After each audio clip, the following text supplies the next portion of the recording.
টুনটুনিরও বিয়ে ঠিক হয়ে গেল। ওর বিয়ের শপিং করতে আমাকে নিয়ে এসছে। আমার বিয়ে ঠিক নেই, এদিকে ওর শপিং আজকে করতে হবে আমাকে। তবে যে আমিও এরকম লাল বেনারসি পরতে পারবো। এই বয়সে এসে মনে তো হচ্ছে যে এখন নেড়া মাথায় চুল না থাকলেও চলবে, কিন্তু বিয়েটা তো হয়ে যাক। এই দোলা, কেমন আছিস? খুব ভালো আছি, তুই কেমন আছিস? আমি ভালো আছি। এটা কি তোর পুচকু? হ্যাঁ রে। কবে হলো? এই তো কদিন আগে। কিছুদিন আগে তোর বিয়ে হলো না? আমার তো বাচ্চা হয়ে গেছে, বা তুই বিয়ে করে নে। বাচ্চাও হয়ে গেল তোর? ঠিক আছে, ভালো থাকিস।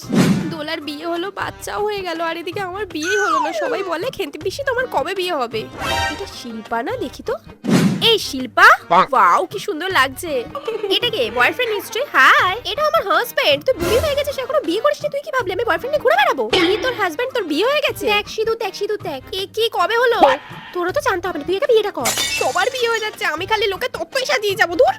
তোরও বিয়ে হয়ে গেছে? তোর তো ছেলেই জুটছিল না, পুরো টমবয় ছিলি। হ্যাঁ, সেই তো বিয়েটা হয়েই গেল, তোর তো এখনো হলো না। রিমি, দেখি তোরও বিয়ে হয়ে গেছে। হ্যাঁ তো। আরে কি হলো? কি হলো তোর? তুই যার তোর ছেলে জুটছিল না, এই ছেলেও তোকে পাত্তা দিত না, ওই ছেলেও তোকে পাত্তা দিত না, তোর বিয়ে হয়ে গেল। আমার কপালে মনে হয় বিয়েটা লেখা নেই, আমার আর বিয়ে হলো না।